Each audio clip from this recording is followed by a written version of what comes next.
All right. Hello, everyone. Good afternoon, good evening, depending on where you are. Thank you for joining us for today's webinar, hosted by the Canada-wide Peace and Justice Network, titled 80 Years After the U.S. Dropped Nuclear Weapons or Nuclear Bombs on Japan, Today's Struggle for Peace and Justice Against U.S. NATO-Led War and Genocide. We're looking forward to hearing from our speakers today and bridging this event, this horrific event that happened 80 years ago, that we're marking this 80-year anniversary of, to the current threats facing our world today. My name's Janine Solanki. I'm on the coordinating committee of the Canada-wide Peace and Justice Network, and the Canada-wide Peace and Justice Network is made up of over 55 member groups across Canada, from various different types of organizations, peace and disarmament, climate justice, anti-war, social justice organizations, but all with the aims of working together across Canada against war, against occupation, against sanctions campaigns, and against military aggression, and of course, as is very what we're seeing every single day is also against genocide. Before we get started, I want to acknowledge that as we're here today, we're also speaking to you, myself from Vancouver, but I know many of us are joining from many different parts of Canada or North America or other places in the world. But for me here in Vancouver, I'm on the unceded and traditional territories of the Musqueam, Squamish, and Tsleil-Waututh nations.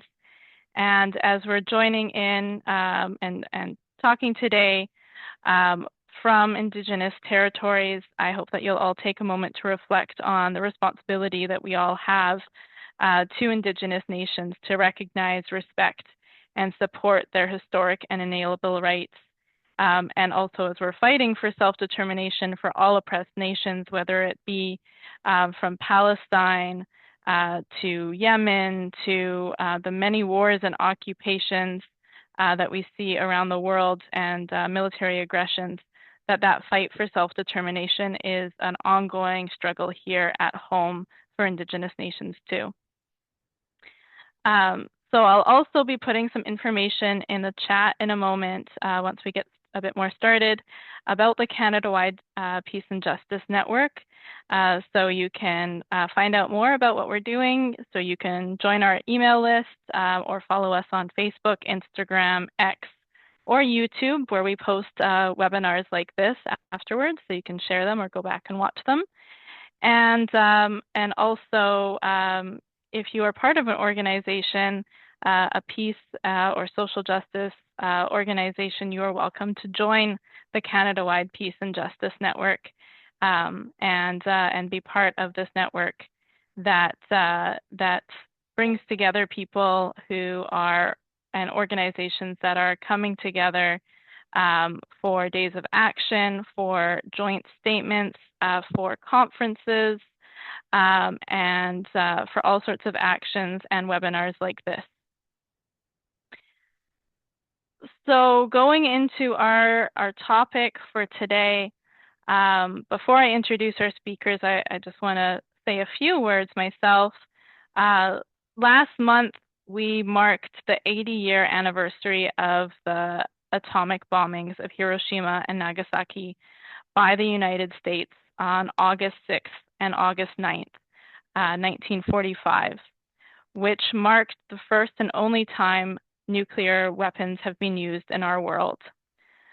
Over 200,000 people were killed in an instant, and I think the world was shocked to see the massive destruction from this type of weapon, and then to see the long-term effects of radiation-related cancers and other radiation health effects continuing on for decades and even still today.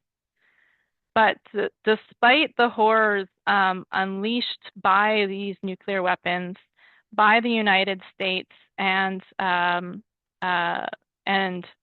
by the United States. The U.S. has continued to stockpile nuclear weapons, and today all 32 NATO countries, the North Atlantic Treaty Organization, including Canada, have refused to adopt the Nuclear Weapons Prohibition Treaty. When we're now 80 years on, looking at today's climate of war and genocide, occupation and military aggressions and imperialist aggressions, we see, and what we campaign a lot on in the Canada-wide Peace and Justice Network, is against the North Atlantic Treaty Organization, NATO, as a US-led nuclear-armed military alliance that is really leading so many of the horrific wars that we're seeing today.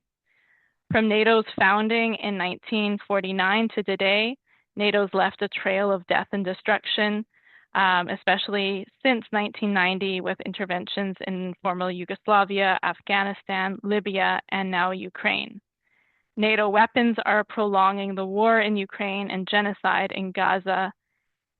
And I think we're focusing so much on NATO because we're seeing that around the world today, NATO is really what is fueling all of these horrific wars, and how imperialist countries are dividing up the labor and the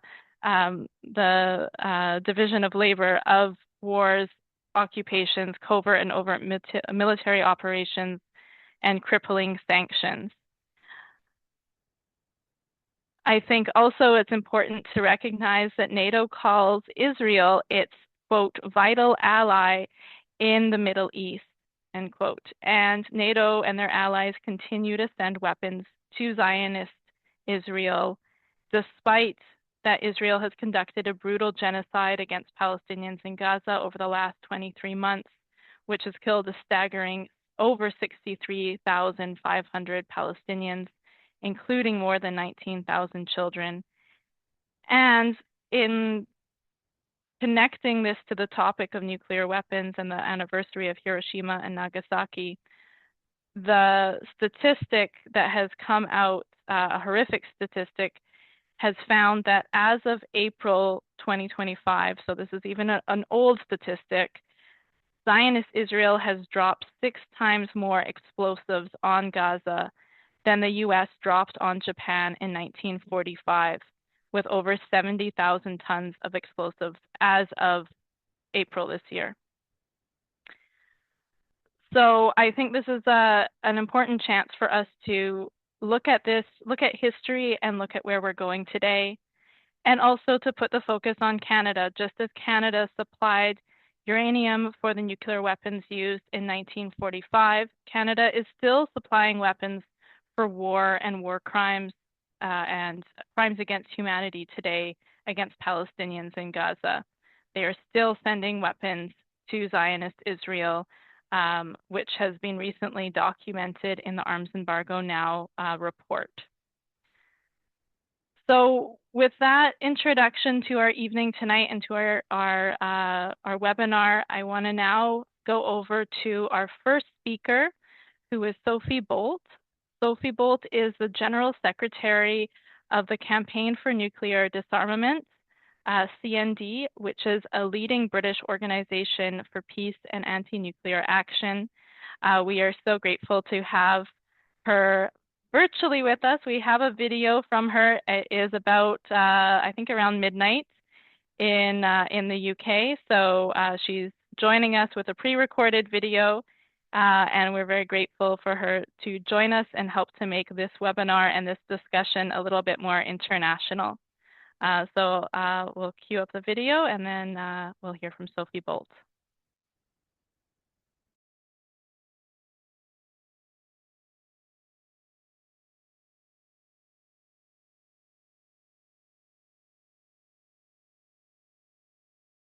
Hi there. I'm so sorry that I can't join you tonight, but it's a real pleasure to be with you, sort of virtually. So I'm Sophie Bolt. I'm the General Secretary of the Campaign for Nuclear Disarmament.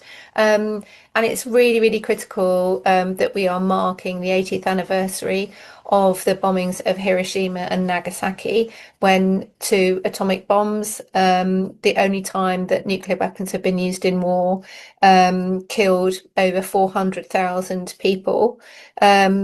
We're now in a situation where there's a real huge acceleration in nuclear expansionism and growing threats of nuclear confrontations across the world. So it's never been more important to build the global movement to halt this nuclear war drive. Um, I mean, I want to pay tribute to the Hibakusha, the atomic bomb survivors, for their incredible dedication and commitment to the struggle for a nuclear-free world. This couldn't be more urgent, as I say. We're seeing the continuing conflict in Ukraine that risks nuclear confrontation between the world's largest nuclear states. Just last month, Donald Trump, publicly announced that he had deployed US nuclear submarines to appropriate regions, probably the Black Sea, as part of this really kind of reckless nuclear brinksmanship. And this is in the context of an ongoing massive militarization right across Europe that is being driven by Trump and by NATO. We're seeing the build-up of US nuclear weapons in the region with the stationing of these new US B-61-12 bombs that are being stationed at NATO bases across Europe and now in Britain. These bombs have been designed by the US specifically to be used on the battlefield. They are described as small bombs, but just one of these nuclear weapons could kill over 600,000 people. And the deployment, across Europe and Britain, it can only heighten the nuclear tensions over Ukraine. In the Middle East, we're seeing nuclear armed Israel backed to the hilt by Trump, continuing its horrific genocide. Gaza is now officially experiencing famine, and this is the direct result of the systematic starvation policies of Israel.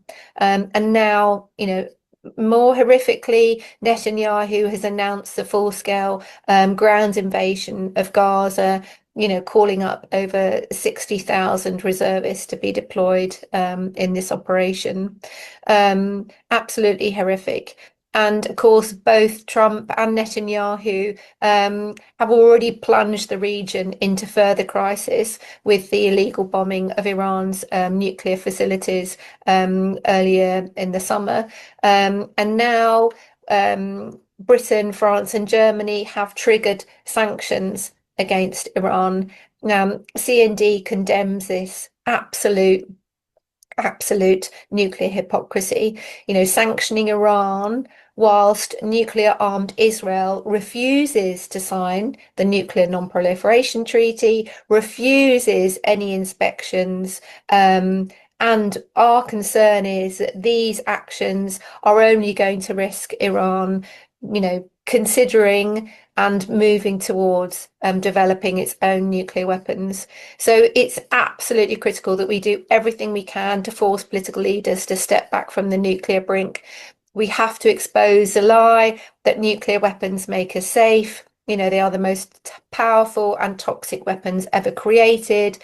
Their use threatens not only our entire existence, but all forms of life. And pressure is already building to halt this reckless, deadly drive to nuclear war. Certainly here in Britain, more and more people are joining CND, horrified, outraged at the reckless brinksmanship of Trump, and also this government, the British government, relentless war drive and nuclear expansionism. Polling is showing that particularly young people really understand the threat that nuclear weapons pose to us all. CND is part of the big demonstration that's taking place against Trump's state visit to Britain, which is happening in the next couple of weeks. And we're also, as part of this, we're organising a protest at RAF Lakenheath to say neither Trump nor his nuclear weapons are welcome here, that Trump needs to take them back to the US. We have lots of other activities taking place, particularly in relation to Britain's nuclear expansionism. So, as we remember the hundreds of thousands who had their lives so cruelly taken by the US atomic bombings, let's redouble our efforts to strengthen the global anti-nuclear movement and help us to secure a future for people and for planet. Thanks very much.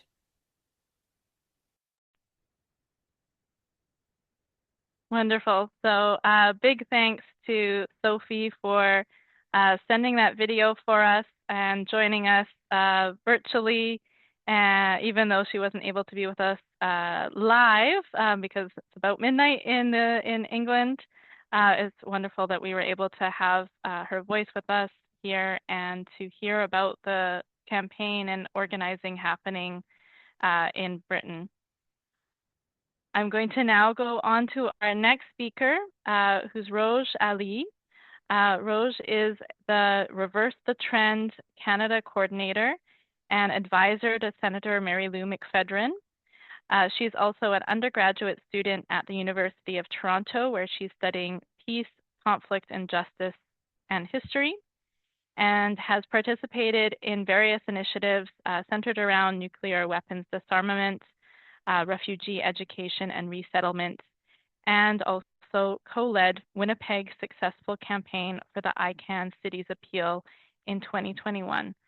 So we're very happy to have Rooj on with us here today and to be part of this webinar. So I'll hand the virtual mic over. Thank you.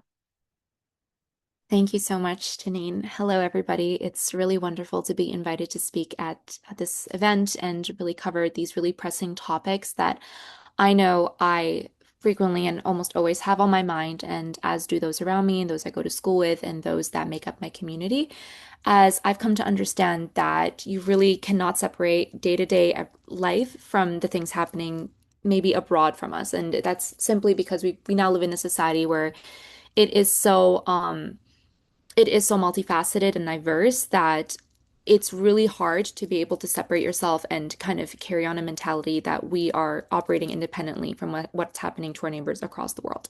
And I think I really want to highlight that and emphasize that as a young person and as somebody who works a lot in the disarmament space, as well as many other advocacy spaces, I have found that there is something consistently happening, and it's that young people are very much driven, motivated, and care about a lot of the pressing matters happening in the world today. We have seen them take on initiatives like having encampments at the universities protesting the genocide in Gaza.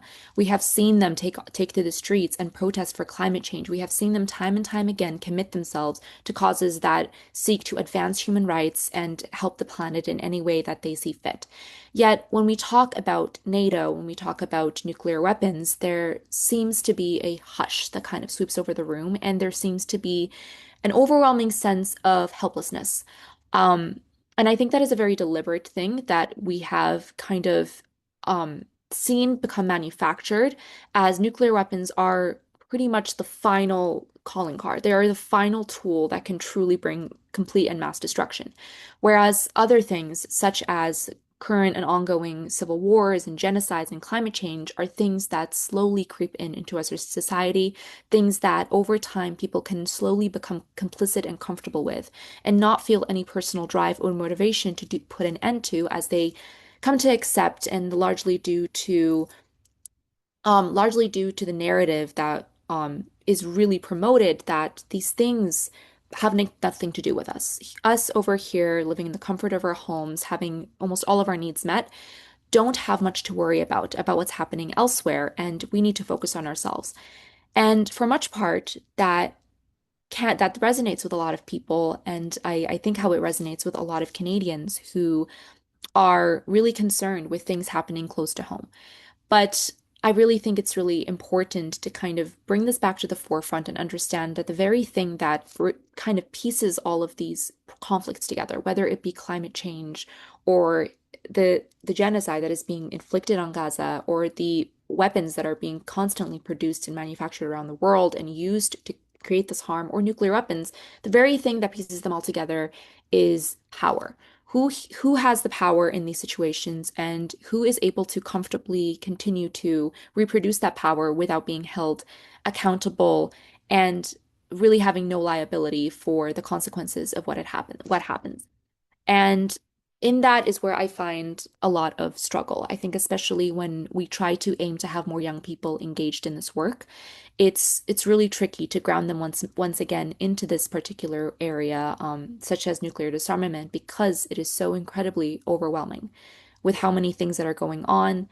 Um, and that's something that I try to do in my personal time, and I really kind of encourage those around me to do, is find an area in the disarmament space that resonates with them in understanding that it is an intersectional issue. Um, Disarmament, and specifically the use of nuclear weapons and countries that own them and proliferate kind of their very existence, it can only exist when people are kind of willing to not address it and willing to be comfortable with the fact that they exist and willing to believe that they will not be used. Yet we see on the news countries continuously threaten to use them, and we've seen it with some of the government officials in Israel say as much, in whether they mean it or not. The very fact that the threat is there is pressing enough that it needs to be addressed.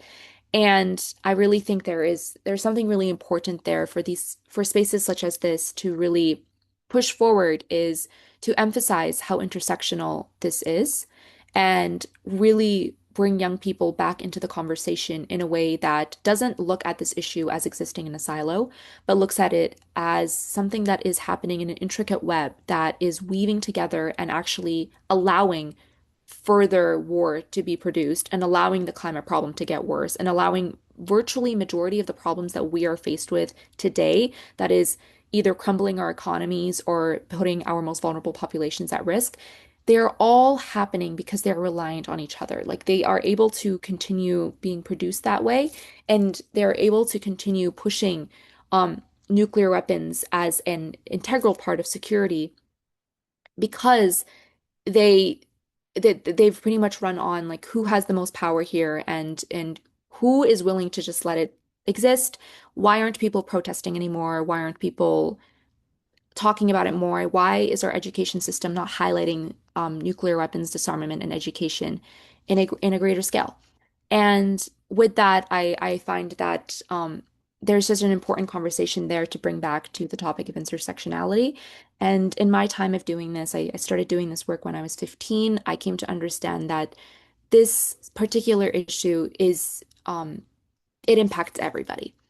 And in my time of getting to speak to survivors of the atomic bombings and those who make up frontline communities that were exposed to nuclear weapons tests, such as um, those in the Pacific Islands, others around the world that I have a very great privilege to work with in my capacity with the Reverse the Trend, which I also encourage you to look a little bit more into the work we do. In these conversations that I've had, I've really come to grasp and understand that um, this isn't this really isn't an independent issue to any kind of one silo or one topic. Like, this really is intersectional, and um, I feel like there's such an important need to tie that together and understand that the existence of nuclear weapons, the very existence of them, is what is allowing particular issues around the world to continue becoming worse and to continue to be pushed forward, and allowing and kind of encouraging the everyday person to be okay with it and believe that the things happening anywhere else outside of here um, are independent and don't have an effect on the people here, which simply is not the case. So I really kind of want to leave that there, and leave it on the note of bringing intersectionality back into this topic and making sure that young people are encouraged to understand that if they care about the climate problem, if their area of passion is the gendered problem around the world, I think it's so important to bring this back to it and understand how this very thing actually creates more conflict in these other areas that people find a lot of place in and a lot of grounding in. So I think I'll leave it there, but I just hope that there's something there to think about and kind of convey to those in our communities that don't feel like they have a place in this particular movement. Thank you so much.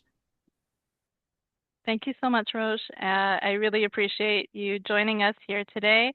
And I think that point is so important, especially, with all different social justice and anti-war and climate issues. It's so important to bring all of those issues together and see that we have a common struggle. But especially, I feel like we have turned a major corner in recent years with a general and broadening understanding that climate issues and anti-war issues and militarism are extremely linked, and have to be organized on together.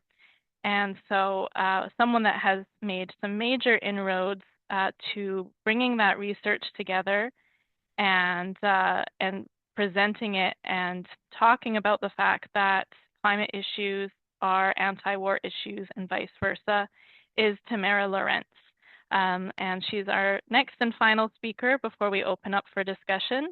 And we're going to do a Q&A. So if people would have questions or have things that they'd like to ask the speakers, you can put your questions in the chat. So I'll start paying attention to that in the next few minutes as Tamara is speaking. And then we can have a Q&A after our last speaker here. Tamara is a PhD student with the Balsillie School of International Relations at the University of Waterloo. She's a member of the Canadian Voice of Women for Peace and the Women's International League for Peace and Freedom Canada. So I'll hand the virtual mic over to Tamara. So good evening, everyone. It's really great to be with you all. And thanks very much to Janine and the Canada-wide Peace and Justice Network for organizing this important meeting. So I'm going to add a little bit more to what Sophie said about the international context, but I'm going to highlight Canada's role. And I'm also going to show a PowerPoint presentation because Rooj is in one of the photos. So I'm just going to get that up and share that with you all. So here we go. Hopefully you can see that okay. So as most of you know, I am a member of the Canadian Voice of Women for Peace, VOW, and the Women's International League for Peace and Freedom Canada, WILP. We have been very active on nuclear disarmament for decades. VOW helped to organize the Hiroshima Day ceremony in Toronto to commemorate and condemn the US atomic bombings of Hiroshima 80 years ago. Rooj was there and she spoke with Setsuko. I'm just going to show you a photo of that in a moment. This is the ceremony. And this is the great photo with Rooj and Ali and other youth with Setsuko Thurlow, the Japanese-Canadian woman who survived the 1945 bombing. And Setsuko just came out with a new children's book entitled Never Silent, a Hiroshima survivor story. And it's about her life and her advocacy. And as many of you may know, Canada is very complicit in the US atomic bombings of Japan because we supplied the uranium. We also supported the Manhattan Project in the development of nuclear weapons. And just to tell you a little bit more about the advocacy that we've done, last year and this year, the Nova Scotia chapter of VOW organized peace walks from Pugwash to Halifax. Pugwash is where the Pugwash Conferences on Science and World Affairs began in 1957. And the Pugwash movement, of course, is dedicated to peace and disarmament. So we've been doing peace walks to try to raise awareness about the need for Canada to join the Treaty on the Prohibition of Nuclear Weapons, the TPNW. Every year, VOW organizes petitions. We send letters to the government. We send delegations to the TPNW meetings and also the UN Nuclear Non-Proliferation Treaty Review conferences. We also developed this two-page resource that is up on our website, and I encourage you to download it, making the links between Canada, NATO, and nuclear weapons, and the urgent need for disarmament. So we would love to see Canada establish an ambassador for disarmament and start getting serious about this issue. So I also want to stress the fact that it is NATO that is the reason why Canada is not joining the TPNW. And it is also why the risk of nuclear war is at its highest level. So we are right now 89 seconds to midnight. This is the closest we have ever been to a nuclear war, according to the Bulletin of Atomic Scientists. And it is NATO that is the biggest threat. NATO, as you all know, is a US-led nuclear-armed alliance of 32 Western countries that relies on nuclear coercion and armed violence to dominate the world. The US has its nuclear weapons in five NATO states in Europe: Belgium, Germany, Italy, Netherlands, and Turkey. And the United States is leading in modernization programs, and the nuclear weapons that are in existence today are up to 3,000 times more powerful than the atomic bombs that were dropped on Hiroshima and Nagasaki. The other thing is the US F-35 program is considered the backbone of NATO air power, but it is a weapons program that was designed to carry the B-61-12 tactical nuclear weapon, the bomb that Sophie was talking about in her opening remarks. And the F-35 is part of the US nuclear triad, and that's very clear. It's in the US nuclear posture review. And most of the NATO countries, including Canada, is buying a new fleet of F-35s. So Ottawa announced in 2013 that we're going to buy 88 F-35s, and we're expecting the first delivery to come as early as next year. Now, I would like to talk about 3 nuclear flashpoints in the world, and the grave risk that this poses to all of us, and Canada's role. So this is the map. The big circle identifies the center of power, what Rooj was talking about, the 32 NATO countries that account for 50% of the world's military and 50% of the world's economy.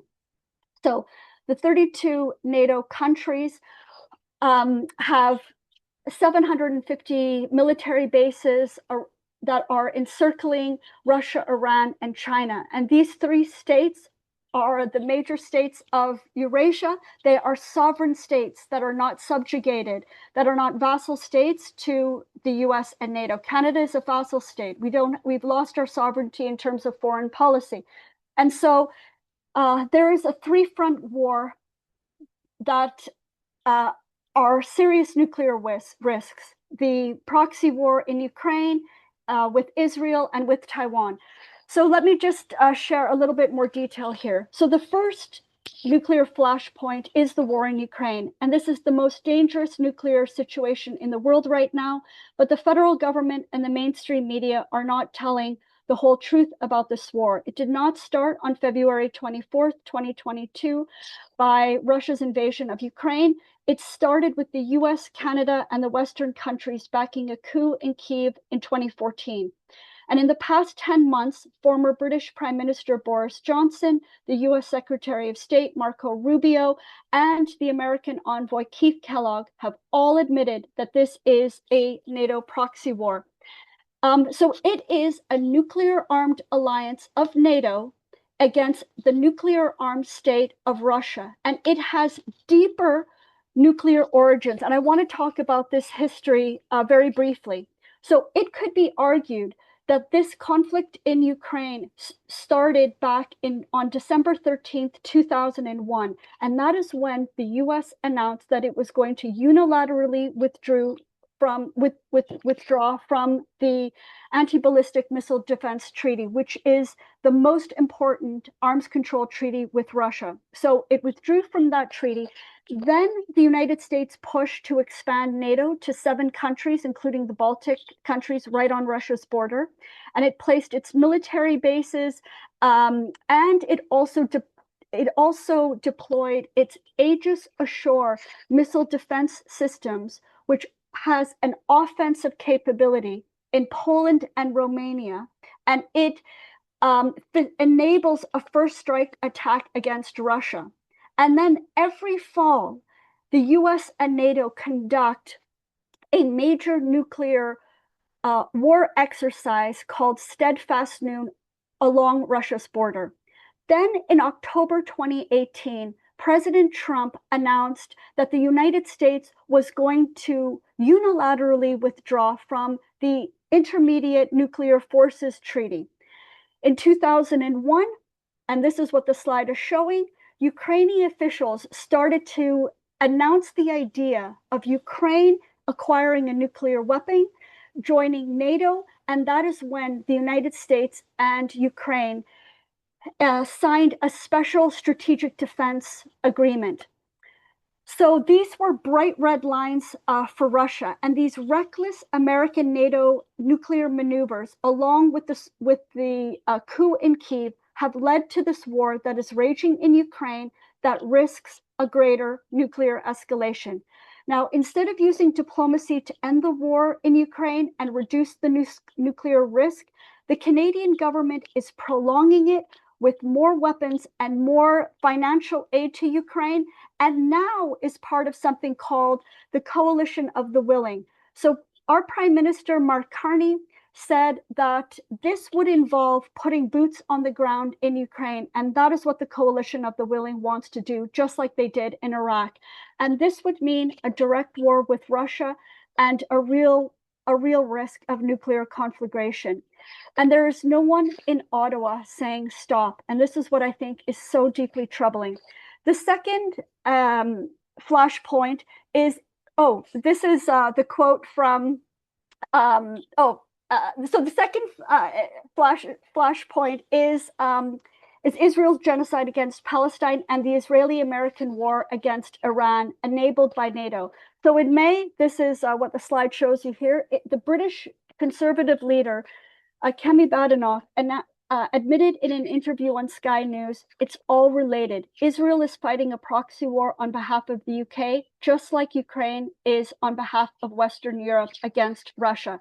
So Israel is a proxy for the West to crush the resistance across the region to Israel and the US, to enable the US and the West to control Middle Eastern resources, to contain the influence of Iran and Russia in the region, and to prevent China's Belt and Road Initiative.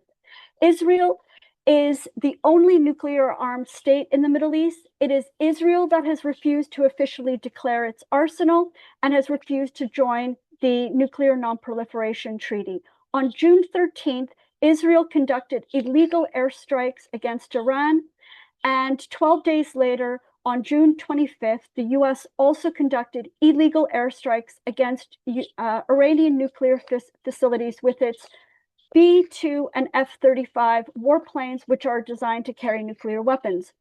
Israel and the US have also assassinated Iranian military leaders, nuclear scientists, and politicians, and all of this, they claim, is to prevent Iran from having nuclear weapons, but it actually escalates the risk of Iran acquiring nuclear weapons and a nuclear conflict.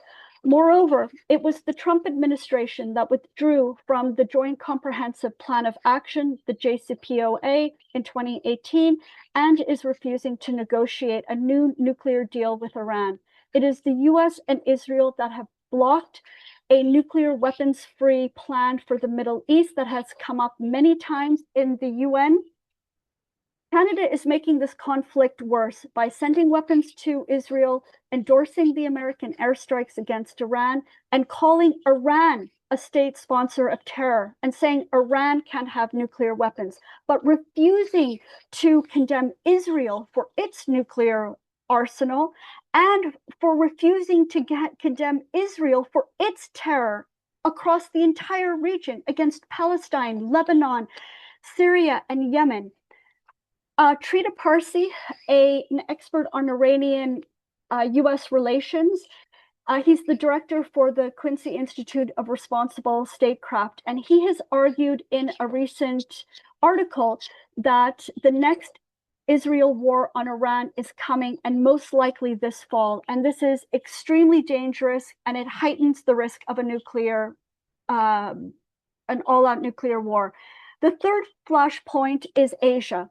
The US and NATO are conducting aggressive military exercises and expanding military bases around China, and they are arming Taiwan to use it as a proxy like Ukraine. In 2023, the US General Mike Minahan circulated a memo within the US military to explain that the United States must enhance its presence in Asia to prepare for a war with China. Senator Rand Paul also said in an interview that the US Senate is beating the drums for war with China. So the US is moving more medium and long range missile systems, which are used offensively, onto their bases in Asia.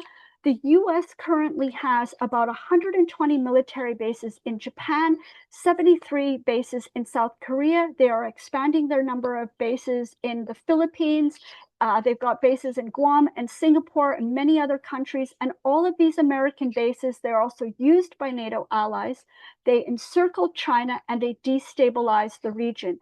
Over the past 3 years, since the US and Canada released their Indo-Pacific strategies, they have also increased their arms exports to Taiwan.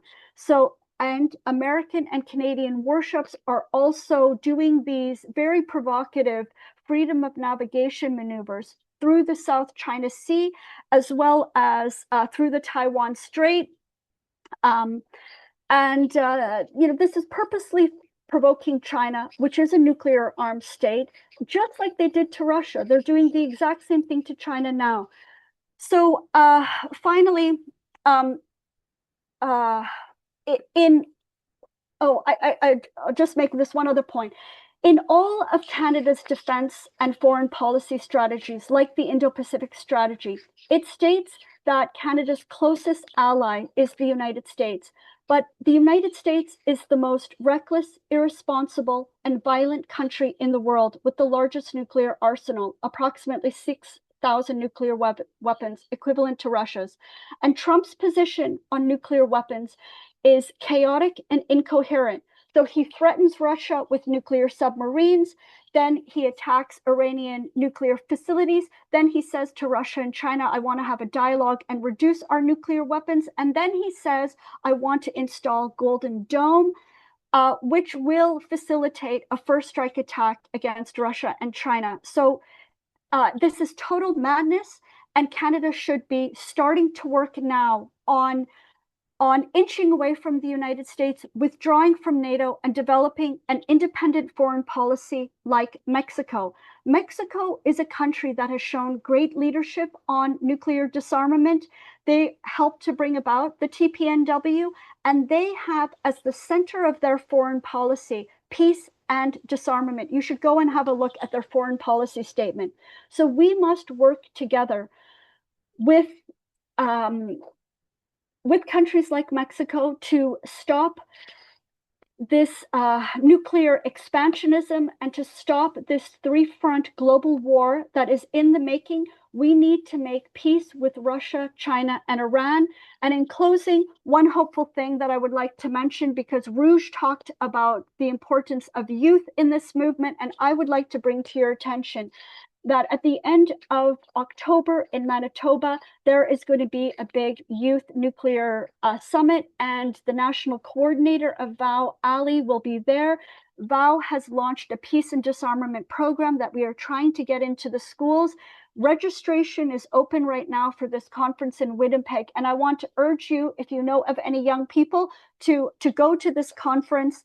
And then finally, friends, there's lots of things that we can do to help bring about nuclear disarmament and peace. And I just want to encourage you to put pressure on your member of parliament for Canada to get out of NATO and to join the Treaty on the Prohibition of Nuclear Weapons, along with about 100 other countries in the world. Thank you so much. Thank you, Tamara. And I always love that your PowerPoints with so much information and so much research and really incredible resource for all of us, that you end it with what can we do, how we can get involved, what are ways that we can work together, because I think that is the most important question, really. And I did notice in the chat, just Tamara, if you want to respond in the chat, that someone has asked about if there is an Ottawa branch for Canadian Voice of Women for Peace. And again, a great question, because I think coming out of these kind of discussions and webinars, we both want to inform ourselves as activists, as organizers, as people wanting to learn more about anti-war issues and campaigns, but really at the end of the day, what we can do to get involved. I'm also just putting in the chat the resources for following, joining, and getting involved with the Canada-wide Peace and Justice Network, our website, our Instagram and Facebook and Twitter, and also how you can join our email list. And this webinar is right now streaming live on Facebook, but we'll also be putting it up on YouTube, on our YouTube channel. So if there are any questions that anyone would like to pose to our speakers, to Tamara or to Rooj, and unfortunately we don't have Sophie with us live, although we had the great video from her earlier, please put your questions in the chat. We've got a wealth of information and ideas and thoughts from Tamara and Rooj that we can have a discussion on. So we'll give people a minute here, just if they'd like to put anything in the chat. Also, as I know, we have many different people from the network and from other organizations across Canada and also internationally. If you have events going on in your city that you want to post in the chat and just let people know about, this is a great opportunity. Our chat is open if anyone has an activity or anti-war or climate justice action. Please include it in the chat, because there's bound to be someone in your city that can get involved in it. So I think we don't have really questions in the chat at this moment, but one thing we maybe touched on a little bit, but I think both Tamara and Rooj could elaborate on, is I think the important question of how do we build more links between, especially the climate justice movement and anti-war action. I think as Rooj was talking about, there is the importance of looking at all of these different struggles and finding their commonalities and intersections. And I think in particular, a big point of that is the huge environmental destruction caused by these horrific wars and occupations and military aggressions and the genocide in Gaza right now. So maybe our speakers could talk a little bit about how to bridge that gap and how to bring organizing and activists together for both climate justice and anti-war action.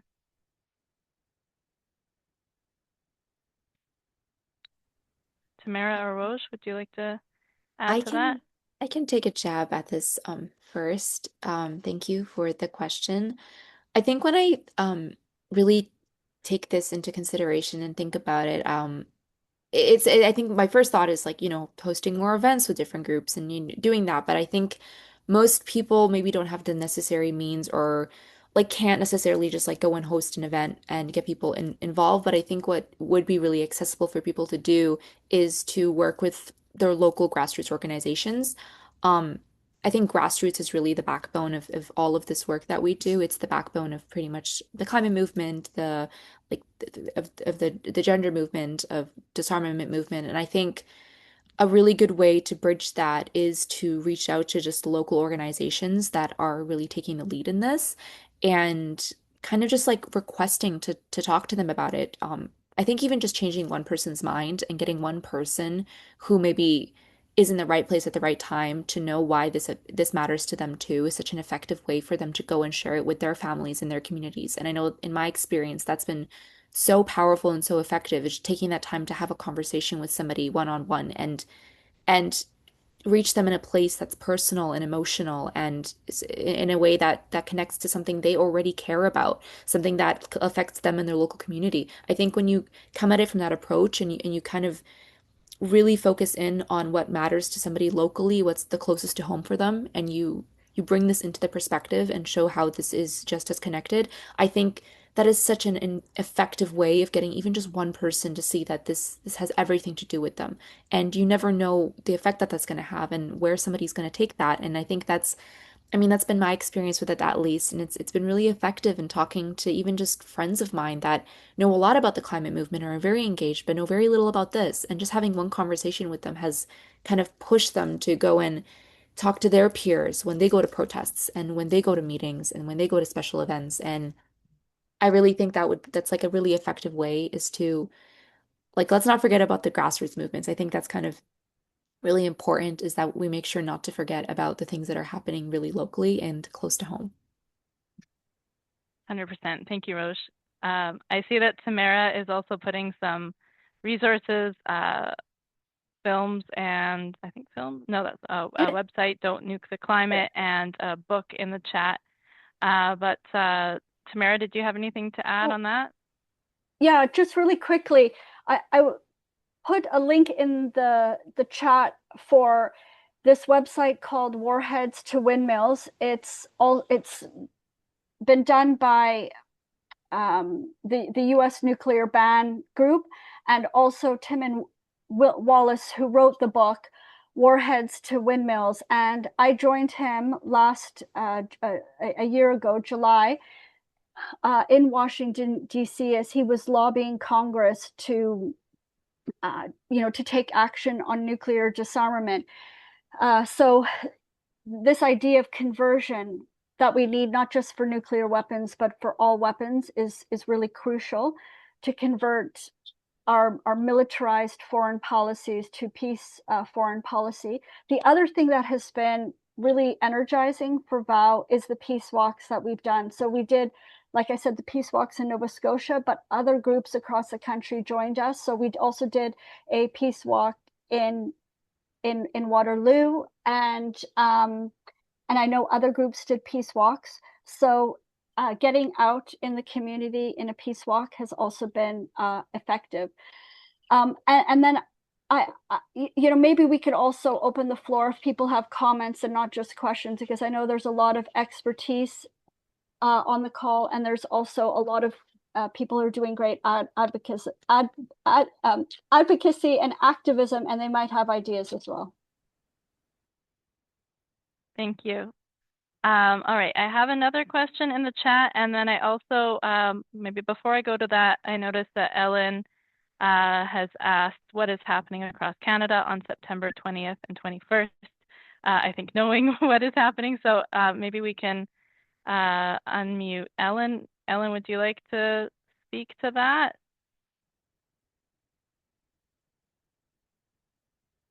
I think I can ask you to unmute there. Sorry to put you on the spot. Thanks, Janine, but I feel like there's a lot of different things happening.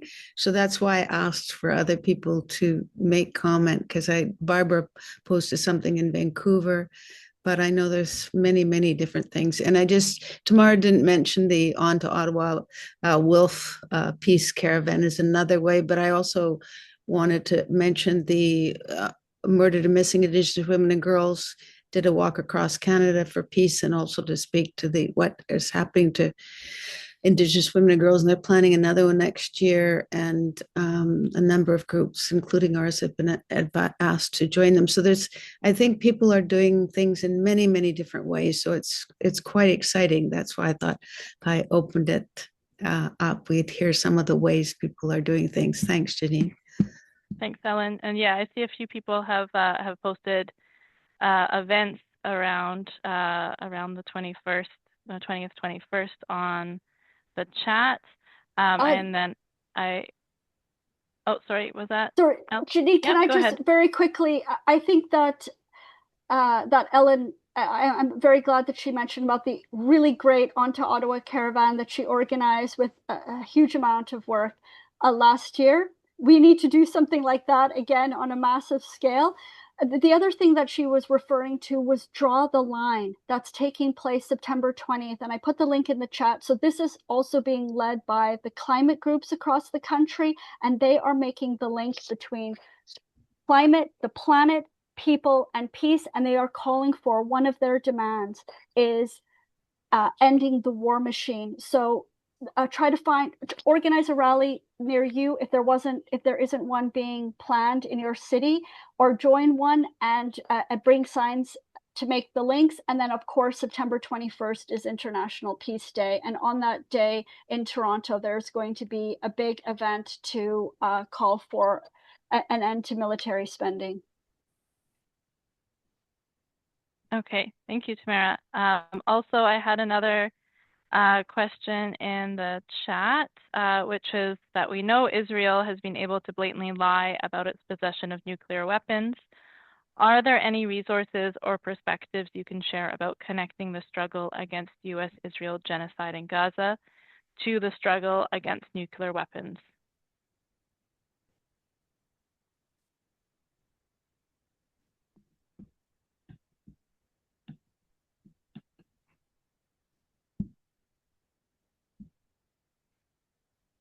So I know that's a,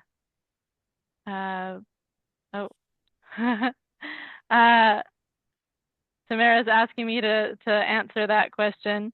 Yeah, I think there's so much out there right now that I think it's pointing out the hypocrisy of the fact that Israel is a undeclared nuclear armed state. But I think even beyond Israel's possession of nuclear weapons is the fact that it was able to drop the equivalent of 6 nuclear weapons or 6 Hiroshima and Nagasaki's on Gaza, on this tiny strip of land in about 20 months, and not even the current estimates. So I'm very open to if anyone has other resources that they can put in the chat about where they can, what kind of information is out there, more resources that we can find.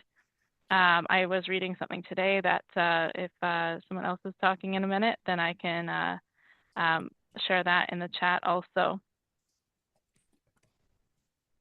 And yeah, so I think Ellen, or sorry, I've got Ellen on my screen here. Rooj or Tamara, do you have anything else that you'd like to maybe close with? I think we're probably at the end of our discussion here, and I really appreciate everyone's talks and everything we were able to bring forward in this webinar today. And we will be posting the webinar on our YouTube channel and sharing it, so you'll be able to share it with anyone you'd like. It's already live on Facebook, so we can continue to share all the information that our speakers brought for us today. But Rooj or Tamara, would you like to close with anything today? Yes, but before I do, I think there's somebody else in the call that's might want to say something, just because I'm noticing like a hand up, Gail. Oh, I didn't see that. It's like it's not like a virtual like hand. I think like they're actually like raising their hand in the video. Oh. Let me see. Okay. Can you hear me? Yes, go ahead, Gail. Thank you.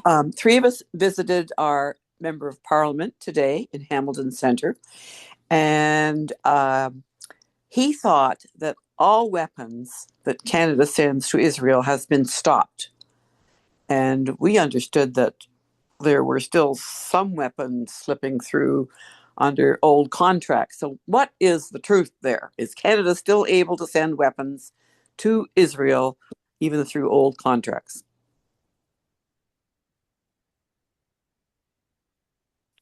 Tamara or Rooj, would you like to respond to that?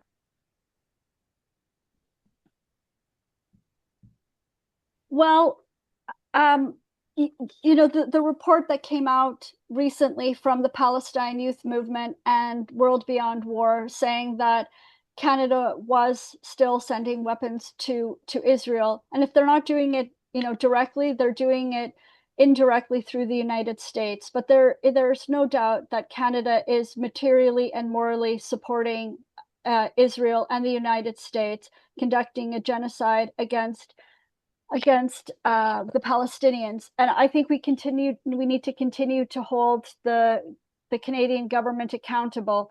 But I would just, you know, refer you to that to that report. And then maybe if I could just take this opportunity to give my closing remark. You know, these are very difficult times. These are very difficult times, and I just want to encourage people to have courage, So those of you in Ottawa, when Mike Johnson, the Speaker of the House, comes, or any of the other US leaders, you know, please protest creatively. 3 years ago, Ken Stone and we protested inside Anita Anand when she was doing a business breakfast in Oakville with our sign, Stop the War in Ukraine, because it risks a nuclear war. So I just want to encourage you to do whatever you can with courage, because it's going to take all of us working together to change course and move in the direction of peace and disarmament. Thanks, Tamara. And I'm just putting in the chat the Arms Embargo Now report and also the Canada-wide Peace and Justice Network link to the Arms Embargo report so that you can share it with others. We are, as the Canada-wide Peace and Justice Network, endorsing and supporting this important report on Canada's continued flow of weapons being sent to Israel. And exposing the fact that Canada has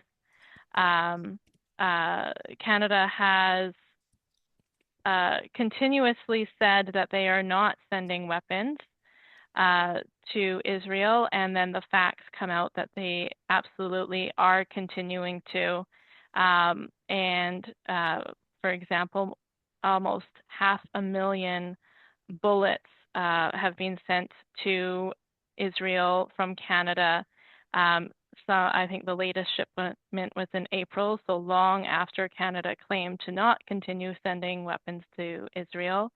Canada is also sending some of these weapons and component parts actually on passenger jets, and I think that is an important thing to highlight when you're talking with someone who is not aware of this, is that Canada is sending these weapons on the commercial jets that you might be taking to travel across Canada or go on vacation with your family, and unbeknownst to you, there are equipment that is used to kill Palestinians in Gaza being transported under your feet. So I really encourage people to check out that report. I also want to let everyone know about another important campaign of the Canada-wide Peace and Justice Network related to NATO and Canada's role in NATO. We have begun a task of research into the Canadian NATO Parliamentary Association, CANA, which is the largest parliamentary association in the Canadian Parliament, and basically exists to serve the interests of NATO, to promote NATO's warmongering, and to promote Canada's participation in NATO's destructive and offensive wars and occupations and military operations. The Canada-wide Peace and Justice Network has started a letter writing campaign, and we will also continue more actions along the campaign of shutting down CANA and the Canadian NATO Parliamentary Association. So far, 2,271 letters have been sent. So I'm also going to post the link to the Action Network where you can directly go and sign a letter. I encourage everyone on the call today, sign a letter, send the link to a friend who might want to sign a letter, demanding an end to this parliamentary association, asking your MP to not join or to leave this parliamentary association, and demanding Canada out of NATO. So I encourage people to check that out also. So we had Tamara's closing words. Rooj, would you like to end with anything also before we wrap up for this evening? Yeah, I'll add a few words.